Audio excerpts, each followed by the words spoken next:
എല്ലാവർക്കും നമസ്കാരം. ഇന്ന് നമ്മൾ സിമ്പിളായിട്ട് നല്ല ടേസ്റ്റി ആയിട്ടൊരു ഉരുളൻകിഴങ്ങ് കറിയാണ് തയ്യാറാക്കാൻ പോകുന്നത്.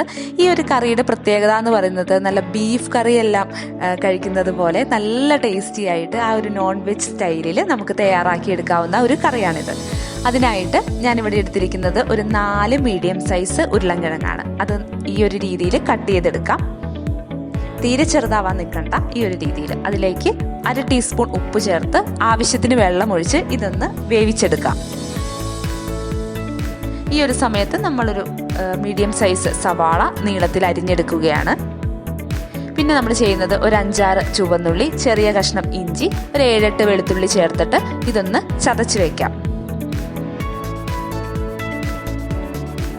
ഇനി അടുത്തതായിട്ട് നമ്മൾ ചെയ്യാൻ പോകുന്നത് ഒരു പാൻ എടുത്ത് ചൂടാക്കിയതിന് ശേഷം അതിലേക്ക് 1/4 ടീസ്പൂൺ മഞ്ഞൾപ്പൊടി, 1/2 ടീസ്പൂൺ മുളക് പൊടി, 1/2 ടീസ്പൂൺ മല്ലിപ്പൊടി, 1/2 ടീസ്പൂൺ മസാലപ്പൊടി, 1/2 ടീസ്പൂൺ കുരുമുളക് പൊടി, ഇത്രയും ചേർത്ത് ഇത് നമ്മളൊന്ന് ചൂടാക്കി എടുക്കാൻ പോവുകയാണ്.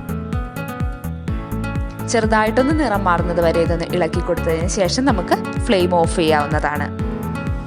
അതിനുശേഷം ഞാനിവിടെ ഒരു ചെറിയ തക്കാളി എടുത്തിട്ടുണ്ട്, അതൊന്ന് കട്ട് ചെയ്ത് വെക്കുവാണ്. 4 കാന്താരി മുളക് എടുത്തിട്ടുണ്ട്, വലിയ കാന്താരി മുളകാണ്, അതൊന്ന് കട്ട് ചെയ്ത് വെക്കുന്നുണ്ട്. അതിനുശേഷം ഞാനൊരു പാത്രം എടുക്കുവാണ്. അത് ചൂടായതിനു ശേഷം എണ്ണ ഒഴിച്ചു. അതിലേക്ക് ചുവന്നുള്ളി, വെളുത്തുള്ളി, ഇഞ്ചി ഇത് ചതച്ചെടുത്തത് നമ്മൾ ചേർത്ത് കൊടുക്കുവാണ്.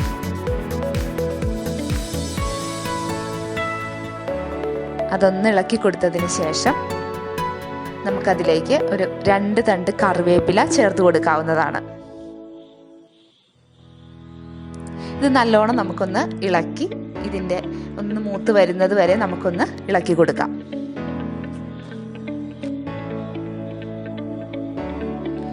ഈ ഒരു സമയത്ത് നമുക്കതിലേക്ക് ഈ മുളക് ചേർത്ത് കൊടുക്കാവുന്നതാണ്. പച്ചമുളക് യൂസ് ചെയ്യുന്നവർക്ക് അത് യൂസ് ചെയ്യാവുന്നതാണ്.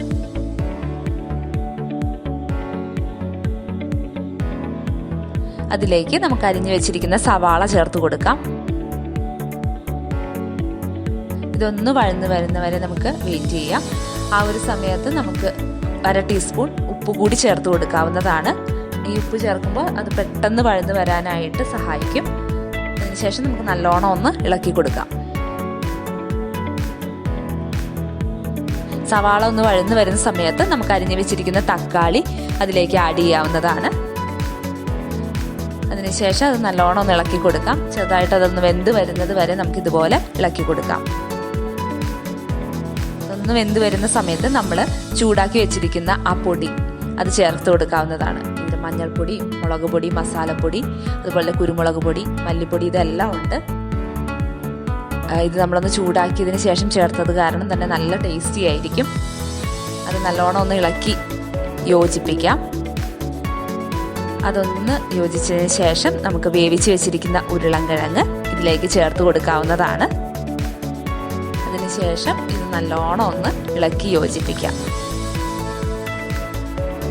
ഉരുളൻകിഴങ്ങ് നല്ലോണം വെന്ത് വന്നതുകൊണ്ട് തന്നെ അത് ചെറുതായിട്ടൊന്ന് ഉടഞ്ഞ് അതിലേക്ക് മിക്സ് ആയാലും അത് നല്ല ടേസ്റ്റി ആയിരിക്കും.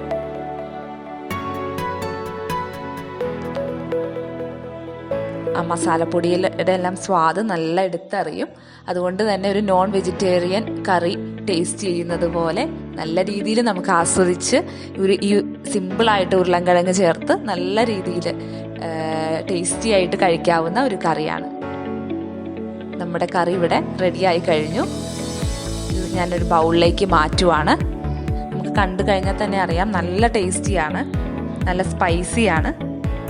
തീർച്ചയായിട്ടും എല്ലാവർക്കും ഒന്ന് ട്രൈ ചെയ്ത് നോക്കാവുന്ന നല്ല സിമ്പിളായിട്ട് നോൺ വെജിറ്റേറിയൻ അല്ലെങ്കിലും നോൺ വെജിറ്റേറിയൻ ടേസ്റ്റി ആ ഒരു ടേസ്റ്റിൽ തയ്യാറാക്കിയെടുക്കാവുന്ന ഒരു കറിയാണ്.